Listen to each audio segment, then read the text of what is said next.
Bonjour, moi c'est Maëlie. Bonjour, moi c'est Sophie. Bonjour, moi c'est Eddy. Et lui, c'est Mani. Nous, c'est la Mani Family.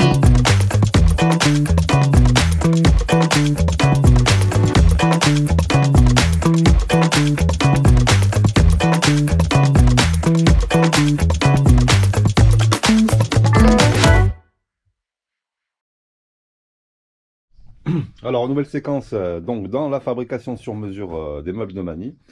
J'ai fait le choix, comme vous le savez, donc d'une partie des meubles, soit sur des bases de meubles Ikea. Donc là, j'ai déjà pas mal avancé. En fait, je vais vous montrer un peu comment faire du sur-mesure, du demi-mesure et du Ikea. Voilà, parce qu'en fait, il y a quand même certains meubles, suivant les tailles que vous prenez, qui vont être standards. Autant utiliser des caissons déjà pré-troués, on va dire, usinés, pour faciliter la fabrication du meuble, parce que la grosse difficulté qu'on a quand on fabrique des meubles, clairement, c'est de poser les charnières, voilà, c'est-à-dire d'avoir vraiment les entraxes par rapport aux portes, etc. Donc tout ça, c'est des calculs, c'est compliqué, il faut se tromper des fois pour pouvoir, au millimètre près, régler, remettre au bon endroit, etc. Sinon les portes se règlent mal, etc.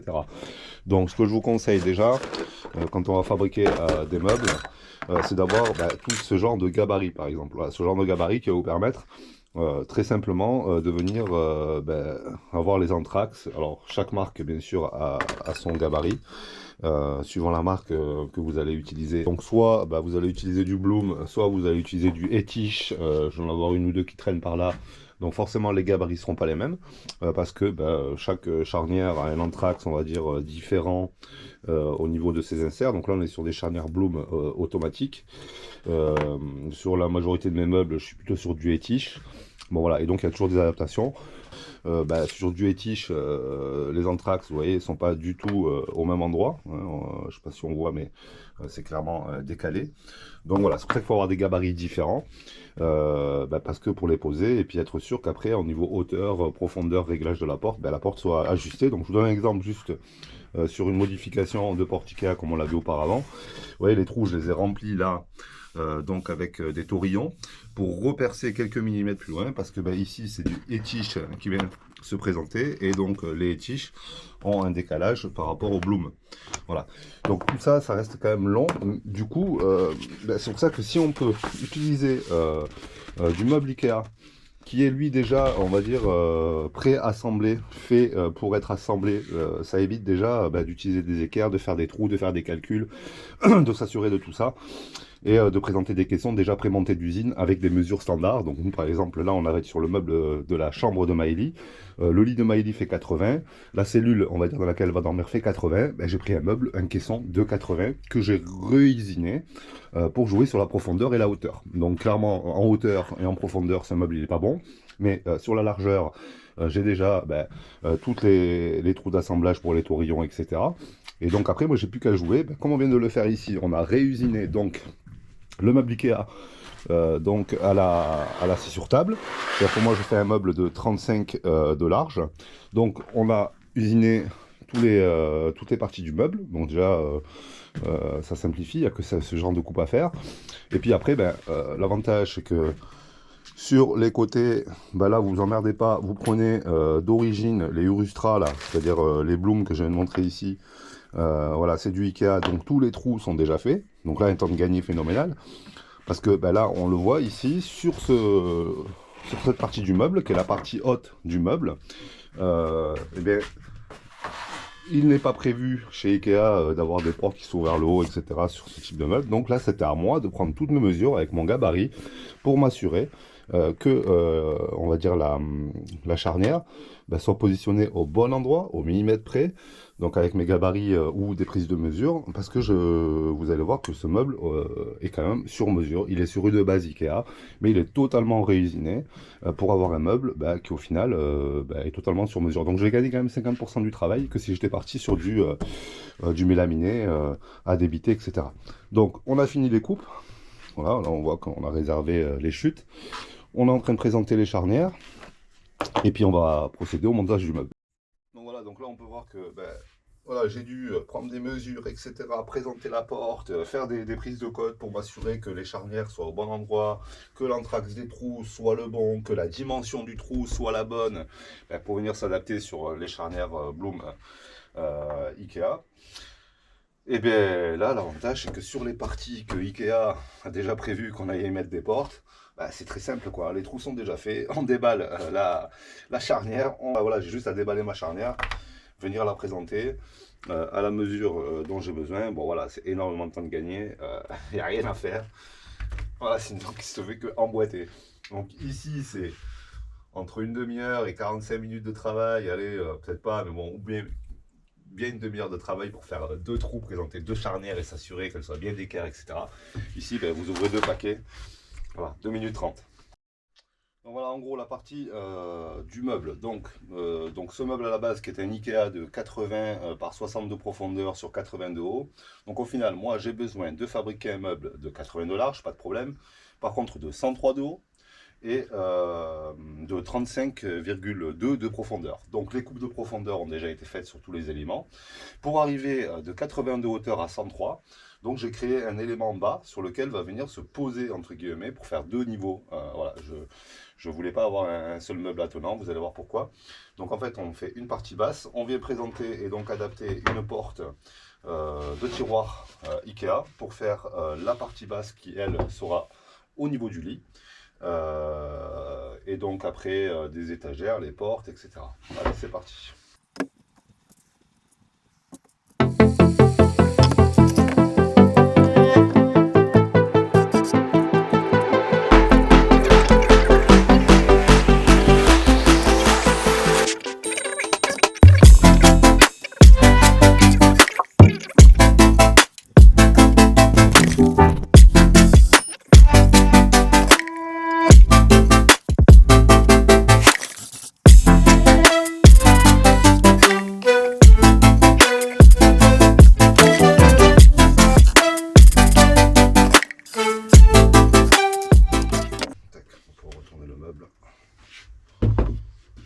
De les manipuler pour pas les abîmer.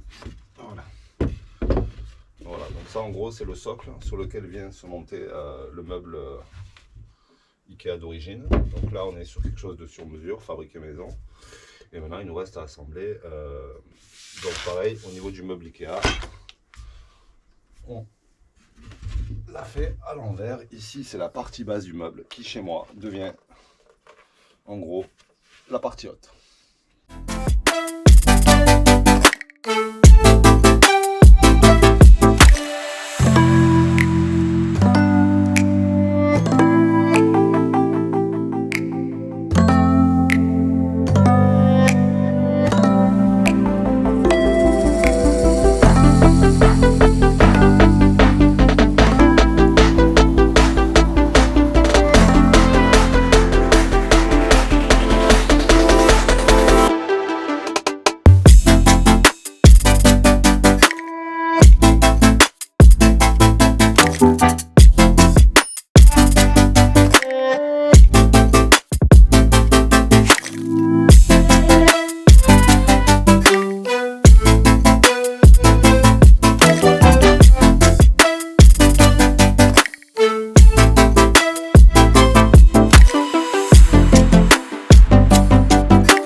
On a pris un contreplaqué qu'on a découpé donc pour laisser passer les charnières qui vont être ici, puisqu'ici on va avoir une boîte secrète, un rangement secret sous le lit de Maëlie.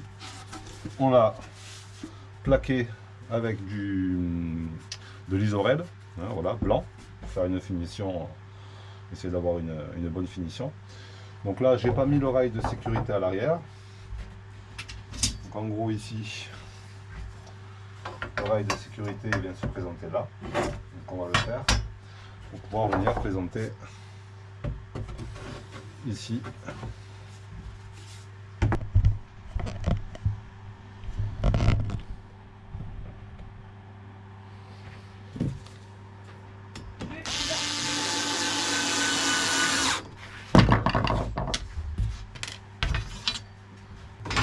Donc voilà, comme je vous disais, la plaque arrière. On vient de mettre donc le rail à l'arrière. Ici, hop, petite cache secrète.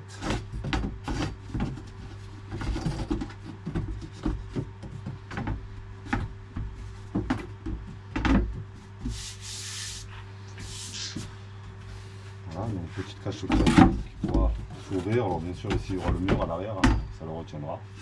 Ici c'est vide.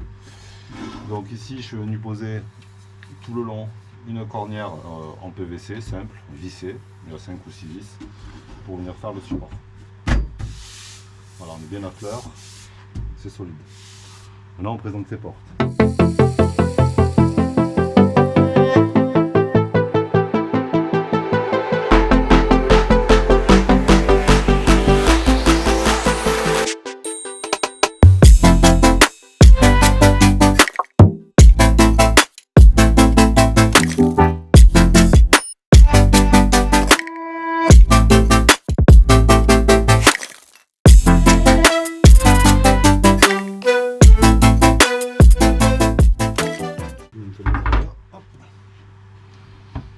Voilà, maintenant il faudra régler les portes, hein, bien sûr.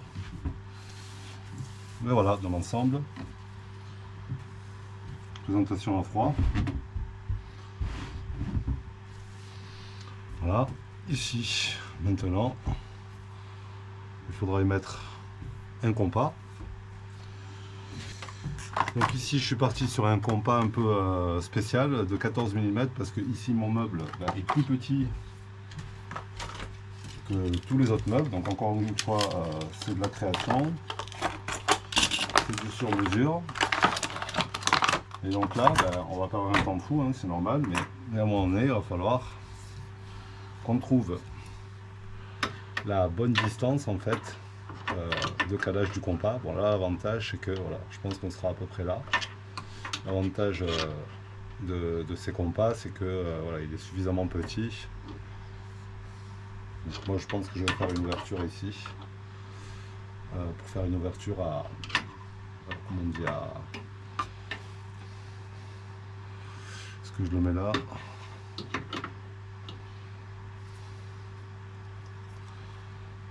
Bon, c'est un peu de la quincaille ça, hein. Mais c'est exactement ce que j'ai dans mon 4x4. Donc j'ai commandé cela parce que j'ai des tout petits meubles. Donc voilà, donc maintenant on va présenter le compas pour pouvoir finir ce meuble. Donc je pense qu'on va le mettre comme ça. On va forcer. Voilà, on va prendre les mesures, présenter le compas. Ça c'est la dernière étape qui nous reste.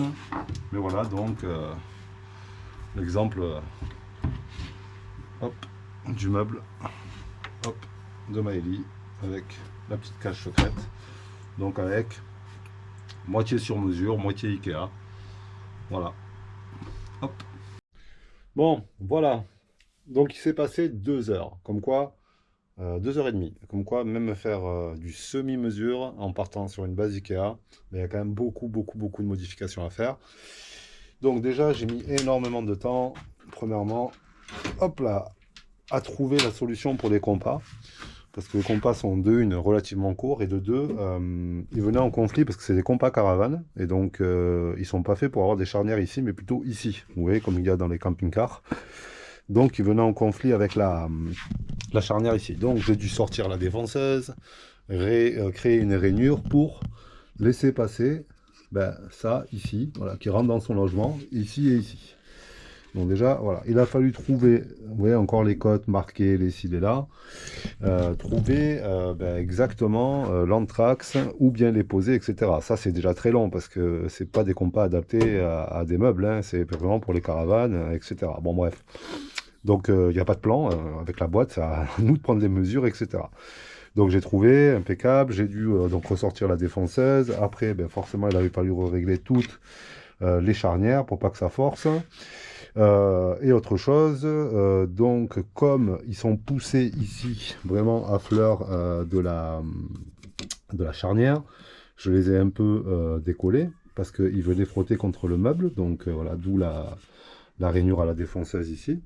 Et je les ai espacés aussi avec des rondelles à frein. Comme ça, au moins, quand je serre, ça s'incruste dans le bois et ça bouge pas. Parce que quand même, un compas, ça force un peu. Donc, il ne faut pas abîmer le pas de vis, etc. Donc, les vis seront remplacées par des vis neuves. Un bout de colle dans le trou pour renforcer. Voilà, puis entre-temps, eh ben, on a posé les poignées bateau. Donc là, pareil, hein, tout est à créer, prendre les cotes, venir voir là où on va venir prendre son appui sur la tablette intérieure, prendre les mesures de la hauteur, voilà, de l'espace, du loquet et du verrouillage. Et puis après, ben, venir prendre les cotes pour venir faire un trou de 38, venir présenter la poignée qui, elle aussi, par là même, est modifiée, puisque les vis d'origine ne sont pas faits pour traverser des portes en 18. Donc ce qui veut dire que l'anthrax entre les deux ici, c'est fait pour des bateaux ou des caravanes de 10, voire maxi de 14 ou 15 mm en contreplaqué. Ici, on est sur du 18-19. Donc j'ai dû remplacer, mais j'avais déjà prévu le coup. J'ai acheté le nombre de vis, hein. C'est-à-dire comme j'ai 26 poignées à poser dans ma nid, donc x2, pour remplacer à chaque fois les vis d'origine qui sont ici et qui sont un peu courtes. Voilà.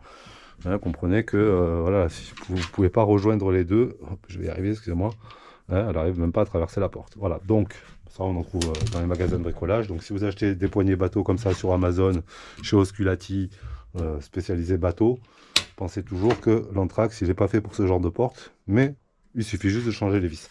Donc voilà, très long travail. Pourtant, on a pris un meuble Ikea et on l'a juste découpé en longueur, etc. Alors bien sûr, il y a une étage supplémentaire. On n'est pas sur un modèle Ikea de base. Voilà, et donc pareil ici, avec donc les poignées. On voit encore mes prises de côte avec mes trous, etc. Pour venir donc chercher l'étagère qui est derrière. Donc forcément, l'étagère, après, derrière, on ne peut plus la déplacer puisque c'est elle qui vient faire les points d'ancrage. Je ne voulais pas mettre les points d'ancrage en dessous parce que je veux que toutes les poignées s'ouvrent par le haut. Voilà. Sinon, toutes mes poignées auraient été inversées et il aurait fallu tirer comme ça, ce qui n'est pas naturel quand on arrive. Enfin voilà, bon, c'est un choix. Donc voilà, donc toutes les côtes, hein, les vis changées, les capots, et voilà, donc le meuble maintenant on va pouvoir le démonter. Il y a la moitié qui est déjà réservée là-bas, toute la partie basse, qui vient avec la cachette secrète, entre guillemets. Voilà, donc voilà, quand même 2h30 de travail, presque 3 heures, ben voilà, pour calculer tous les angles. Là où vont bien tomber voilà, les compas. Voilà, on voit qu'il a fallu en mettre 2 parce que la porte est lourde et que ces compas, vous voyez, si j'appuie, même à 2, hein, voilà, c'est très souple parce que c'est fait pour du contreplaqué. C'est des trucs à ressort pour les caravanes, pour les camping-cars. Voilà, c'est vraiment pas adapté. Donc, voilà, au début, on voit quand je frottais ici, donc l'avantage c'est que ça se nettoie, hein. Franchement, voilà, ça part de suite. Mais donc l'acier zingué là, il venait frotter. Et donc avec les anthrax, on a gagné avec la défonceuse. Bon voilà, pas mal de boulot quand même, juste pour un simple meuble. Donc voilà, hein, le petit meuble de la chambre. Je vais le démonter, de Maëlie. Voilà, avec la partie basse en bas que j'ai démontée qui est là-bas, hein, où il y aura la cachette secrète. Je garde les films pour conserver les portes. Et maintenant, on va réserver tout ça, numéroté, porte haute, porte gauche, porte droite, étagère haute, étagère basse, joue droite, joue gauche. Et voilà. Et puis on va pouvoir passer à la suite. Bim. Alors, là, on attaque un nouveau meuble. Le meuble en chêne, on le terminera plus tard. Donc en attendant, l'autre jour, j'ai travaillé donc du chêne avec des rainures tout autour. Un petit trou au milieu. Et bien ça, en fait, ça va être un meuble surprise, entre guillemets, un meuble caché. Donc en gros, ici, vous avez une porte de cuisine. Et donc ça va rentrer avec des coulisses qui sont là. Dans le meuble de la penderie, juste à l'entrée de la chambre de Maëlie. L'objectif, c'est d'avoir une poignée ici, de tirer les coulisses, clac, et de faire apparaître un tiroir. Non, pas un tiroir, un escalier sur un tiroir. Donc là, je suis en train de débiter le bois, voilà, comme d'hab. Alors, je vous passe un peu les coupes, hein, ça reste que des coupes à la scie sur table. Donc l'objectif, c'est de ne pas se planter dans les côtes, parce que bon, c'est un peu compliqué hein, pour arriver à ma hauteur totale, l'épaisseur des marches, etc. Donc toujours pareil, je coupe, je présente à froid, je recoupe s'il faut. Je monte au fur et à mesure, et après on démontera le kit, et bon, on aura un meuble sur coulisses. avec un rangement à droite, un escalier à gauche et la possibilité avec les trappes d'avoir accès au tiroir. Voilà pourquoi il y a le mot tiroir dans ma phrase. Donc voilà, on commence donc l'assemblage sur un plateau en 16 sur lequel on posera après, on intégrera les coulisses avec une découpe sur toute la longueur. Ça, les coulisses seront intégrées. Et voilà, donc on commence un nouveau montage. Voilà, puis l'objectif c'est d'avoir donc les marches hein, comme ça, comme on voit sur le plan. Voilà, donc tout le chêne est déjà retravaillé avec les petites poignées, etc. Les marches sont prêtes. Donc maintenant, on va travailler donc comme d'habitude. Hein. Pas besoin de se prendre la tête, entre guillemets. Le meuble sera assemblé en mélaminé. Du 18, du 12 pour les faces, puisque ici on a une rainure de 12. Voilà, de 10 de profondeur. Voilà, donc on continue. Donc là pour l'instant je me mets à fleur, même si à terme il faudra que je découpe 12 ici, mais comme j'ai une découpe pour entrer les traverses, je ne me prends pas la tête pour l'instant. Ici on va présenter les 12 épaisseurs qui vont être le socle de lui, dans l'idée, pour pouvoir prendre la cote, parce que là on va faire la cote au fur et à mesure, comme ça on est au plus juste. Je ne vais pas emmerder. Alors il est où le petit? Je le ferai à l'équerre au pire. Donc là en gros, je coupe à 25 et on est bon. 25,12. Je suis à fleur là. Ouais. 25,1. Est-ce qu'en face j'ai la même?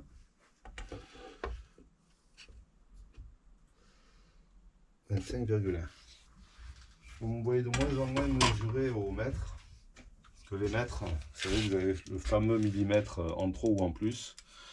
Donc il faut toujours prendre la même mesure. Et des fois, ça vous induit en erreur. Donc là, il va me falloir du 25,1 x 2 pour faire les deux joues. Je vais aller couper.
Bon voilà, petit montage à froid, donc là je suis vraiment content, les mesures étaient bonnes, c'est impeccable. Donc on est sur des petits rangements, hein, donc des marches, donc on a travaillé avec des fonceuses qui viennent donc voilà, s'incruster dans le système. Mes calculs étaient bons, on est à fleur au niveau du meuble, donc ça c'est super cool. Voilà, donc il reste quelques petits ajustements, etc. Forcément, hein, c'est juste un montage à froid pour vérifier tous les calculs. Donc ici on est sur un meuble escalier qui répond impeccablement aux normes AFNOR hein, pour le VASP, c'est-à-dire qu'on a 27 de marche, 13 de profondeur, pas plus de 20 chaque marche, donc ça c'est cool. Ici donc on aura un espace rangement qui viendra trouver ici son logement avec la porte façade de cuisine devant. Le meuble sera monté sur coulisses, donc ici je vais faire un décroché dans lequel je vais intégrer les coulisses et le meuble rentrera entièrement dans son logement. Donc c'est cool.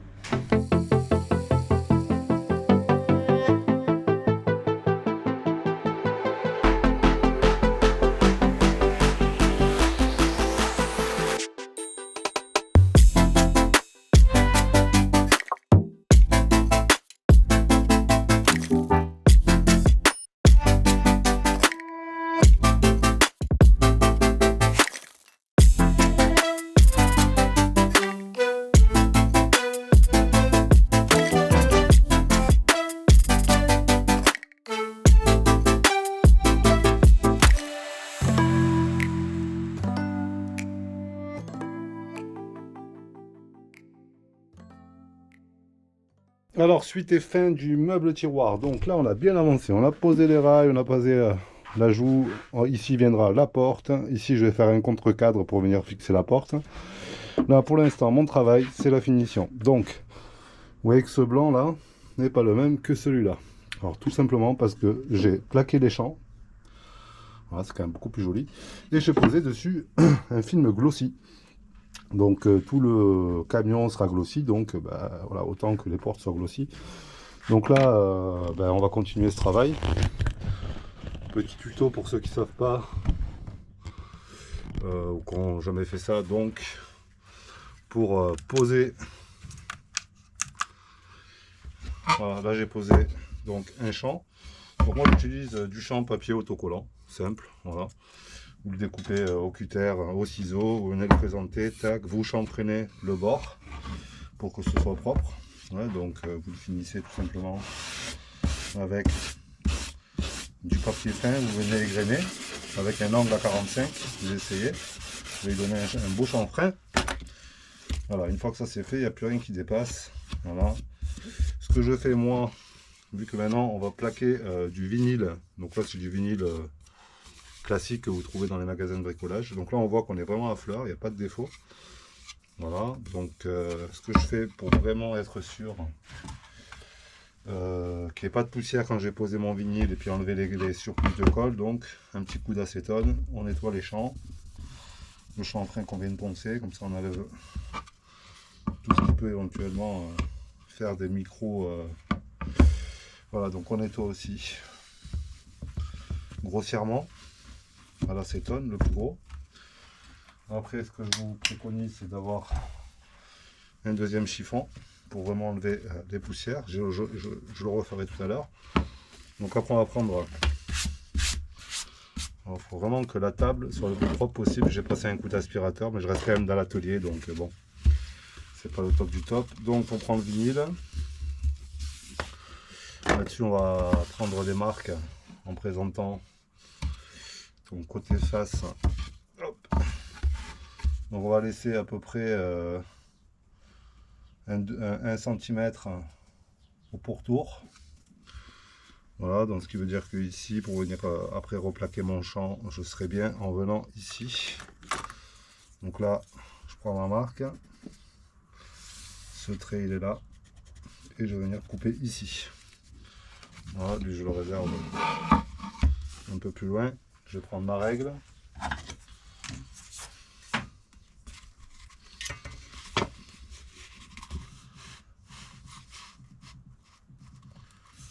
Hop. On va venir donner.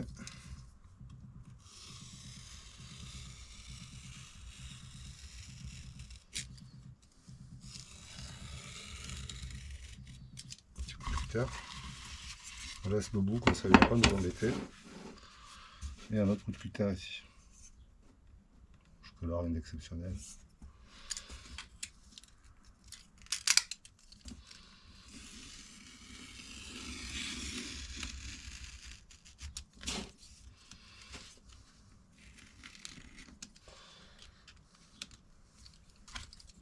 Voilà, et là. Hop. Donc, le surplus, on remballe, on réserve. Donc là, voilà, on va avoir notre papier vinyle. Donc moi, c'est ce côté que j'ai besoin. Alors j'ai mis un champ parce que vu dessus, il faut pas qu'on voit, pas sur les côtés une fois que c'est fixé, c'est que le bois là est sale, hein, il n'y a pas de champ, donc il faut essayer d'éviter le maximum de poussière possible, il y en aura toujours. On va redonner un coup de chiffon au propre. D'abord ce qu'on fait, c'est qu'on vient présenter le vinyle. On cale à peu près, on vient lui donner déjà entre guillemets la marque dont on va avoir besoin. Je sais que le dessus est là, c'est le plus important. Le dessous, ça se verra pas si j'ai un loupé. On va vraiment commencer au dessus. Voilà. Donc venir donner la forme, même s'il n'est pas décollé. Le chauffer un peu pour lui dire toi tu vas venir te coller là déjà pour le démarrage. Voilà, avec les ongles. certaines fois, ce que je fais aussi, donc je vais donner la marque, c'est que je peux venir le retenir avec du scotch. Moi, ce qui me gêne dans cette technique, c'est que pour le décoller, ça me gêne des fois. Donc là, on va bien enlever. Donc ici, on n'est pas sur une pose avec du spray. Parce que, en gros, d'habitude, le mieux, c'est de mettre un spray, puis après, on enlève l'eau. Le problème, c'est que le mélaminé, il va boire l'eau, et puis il va se déformer, et puis ça va pas faire joli. Donc, on va poser à sec. C'est un peu plus difficile, mais c'est largement réalisable. Largement à la portée de n'importe qui. Donc voilà, là,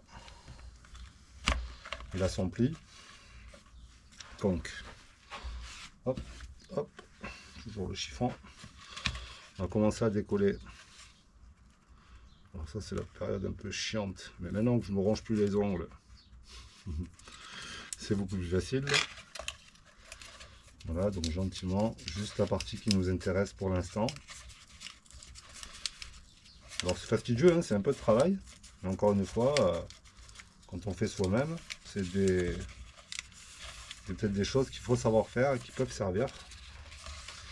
Donc là, on va venir donc le présenter, voilà, sur le pli qu'on a créé. Donc là, on n'a pas besoin de tirer pour l'instant, d'aller trop loin. Donc les bords, j'ai 5 mm, ça me suffit. Voilà. Donc là, voilà, on va lui donner la forme et on va commencer vraiment à le chauffer en le collant. Alors le chauffer, ça lui permet de se dilater. Je vous ferai les doigts, ça suffit. Hop. Voilà. Histoire que vraiment en premier collage, c'est lui qui va tout définir. Il ne faut pas hésiter à chauffer l'angle, quitte à se brûler un peu les mains. C'est la partie la plus importante. Voilà. Donc là, toujours vigilance. On va encore nettoyer avec un chiffon propre. On va pouvoir commencer à décoller. Et à présenter. Alors moi je m'arroufle avec un bout de bois. Vous pouvez faire ce que vous voulez. Le tout, c'est... Voilà, vous voyez, je m'arroufle en déroulant. Je vais pouvoir enlever ma pince, tenir avec les doigts.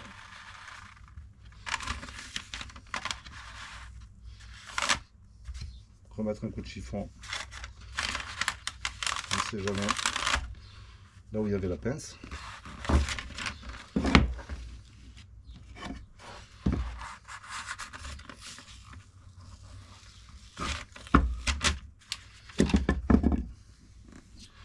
Alors, vous pouvez voir, il n'y a pas un défaut. Ça s'est collé tout seul. Ici, je vais pouvoir le rattraper, le ramener derrière, mais la surface est lisse. Donc lui, je vais le ramener. Voilà.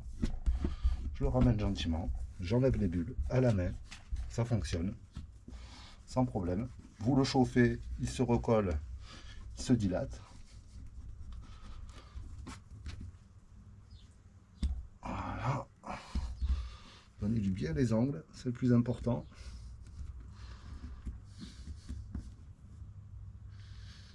Voilà, les angles avec le doigt. Ça va vous permettre d'avoir le gabarit. Toujours vers l'extérieur pour ramener les éventuelles bulles. Alors, il n'y en a pas, mais...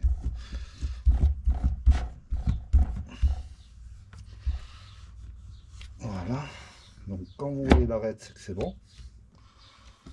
Encore, j'aime bien que ce soit parfait. Donc, voilà, dans les angles, toujours vers l'extérieur. Vous allez lui donner vraiment la pointe de l'angle.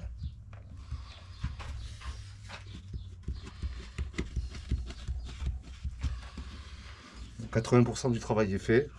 Voilà, je ne sais pas si vous voyez bien sur la caméra, mais c'est lisse, c'est propre, pas de défaut. Là, on est sur un mélaminé bas de gamme. Puisque franchement, pour faire des façades de marche, des contre-marches, on n'en a rien à faire. Donc, et puis là, il va nous rester à faire tous les pliages. C'est pas compliqué. On va couper les arêtes au cutter. Moi, ce qui m'intéresse, on va privilégier les arêtes qui nous intéressent. Donc moi, les arêtes qui m'intéressent, c'est quand même celles qui sont au bord, vue de haut. Parce que, voilà. Donc là, je travaille les arêtes, gentiment. Voilà, j'y donne la forme et après je le colle. Voilà. Hop. Donc là, on se met à fleur. On va conserver ce qui nous intéresse. Un petit coup de cutter. Hop, un petit coup de cutter à fleur. Tranquille, on a le temps. Même s'il y a des défauts là, c'est pas grave. Parce que ça ne se verra pas. Le tout, c'est que l'angle soit propre. Parce que c'est sur l'angle qu'on va le voir. Voilà, donc vous voyez, j'ai posé mon cutter, hop, gentiment. Ah, il n'a pas coupé là? Si, voilà. Donc là, il y aura du surplus, on le fera à la fin. Là, j'ai la mesure dont j'avais besoin. On va pouvoir la ramener. Ouais, j'ai un défaut, j'ai pas de tube. Voilà, ça arrive. Bon, toujours pareil, vers l'extérieur. J'appuie, je lui donne la forme, je chauffe. Voilà. Ça chauffe avec les doigts, c'est que c'est bon. Et vous voyez, il prend la forme tout seul, il colle tout seul. Voilà. Hop. L'arrêt supplémentaire, on viendra lui mettre un petit coup de cutter. Pareil de l'autre côté. Le plus important, la plus grosse difficulté, ça reste les angles. Donc lui, il est en dessous. Il est contre notre... Donc on s'en fout, ce qu'on va faire. On va le couper à fleur. Puisque c'est le dessous. Voilà, on refait une passe légère. Voilà, là il s'enlève tout seul. Ah, là il s'enlève pas tout seul. Peut-être ma lame commence à être fatiguée parce que sur le précédent, ça s'enlevait tout seul. Hop, attention si vous tirez. La malchance va prendre sa chance. Et vous allez voir qu'il ne va pas se couper droit. Voilà, donc ça, on le jette. Donc j'ai laissé même pas un mille, vous allez voir pourquoi. Ici, pareil, j'ai un peu trop. Alors ce que je peux faire, de toute façon, j'ai la matière, donc je vais la travailler. Je couperai le surplus.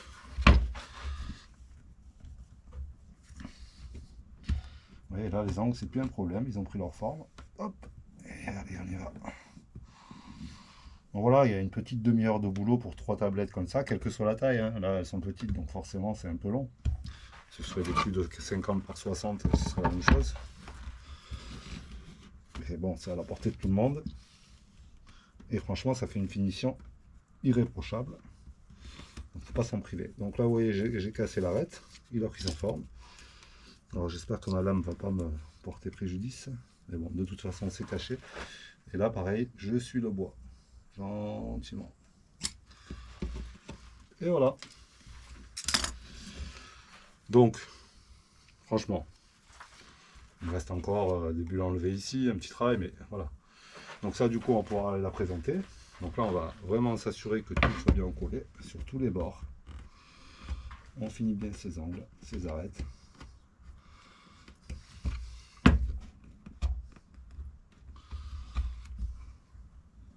Hop.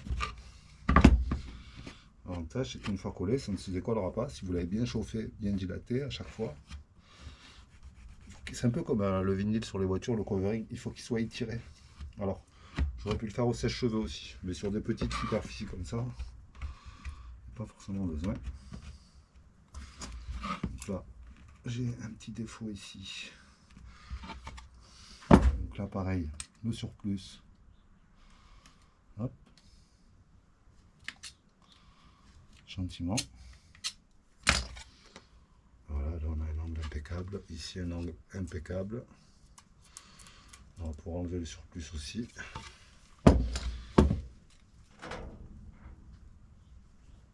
Hop.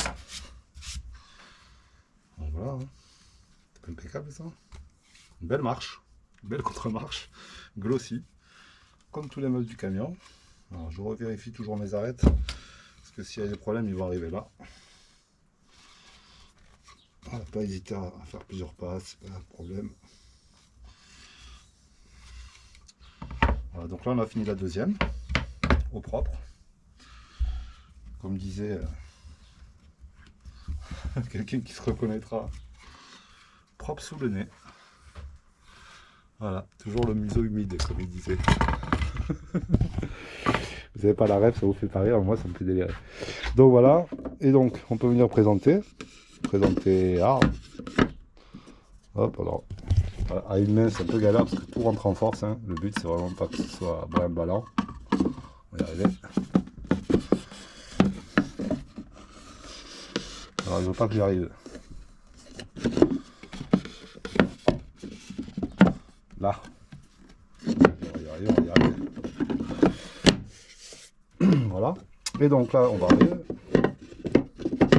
Quand on va venir mettre notre tablette en PVC, petite finition irréprochable. Voilà, il m'en reste une à faire.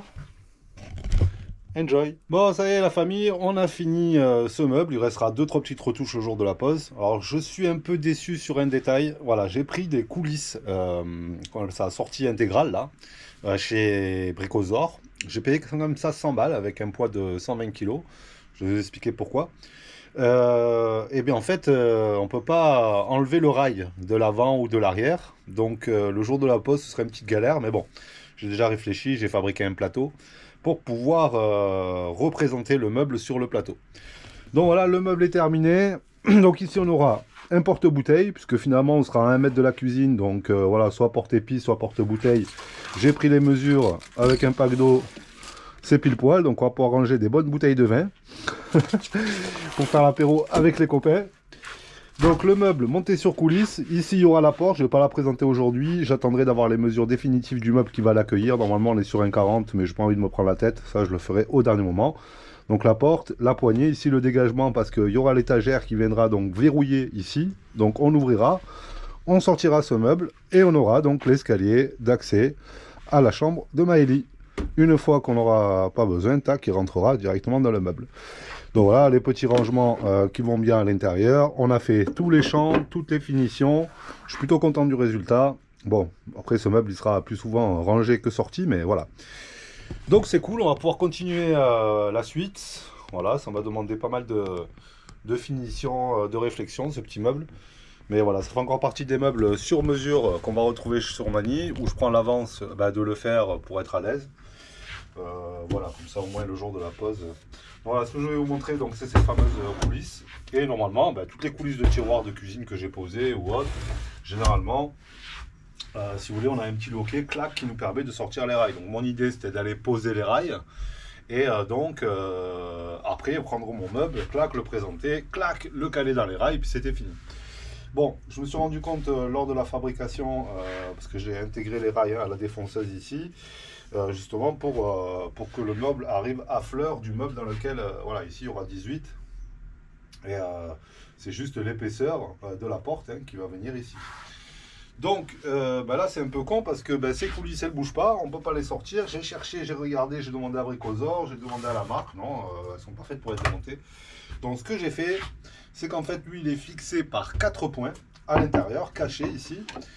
Et donc je présenterai donc j'ai en gros 4 vis à démonter, c'est-à-dire que tout le bloc se désolidarise, excusez-moi, du plateau sur lequel il est posé. Je présente mon plateau, je visse mes rails, je règle le tout, tac, je sors mon plateau et j'ai plus qu'à venir présenter mon bloc, en gros, avec la porte que je ferai au tout dernier moment. Donc j'ai déjà fait toutes les fixations pour présenter la porte. Je vais avoir 4 points d'ancrage, donc ça devrait suffire. Tout est costaud. Quand on tire, ça ne bouge pas parce que voilà, la porte elle va venir d'ici. Bon après, les rails sont faits pour ça. Donc voilà, un dégagement total. Donc c'est cool. Voilà, on va pouvoir passer à la suite.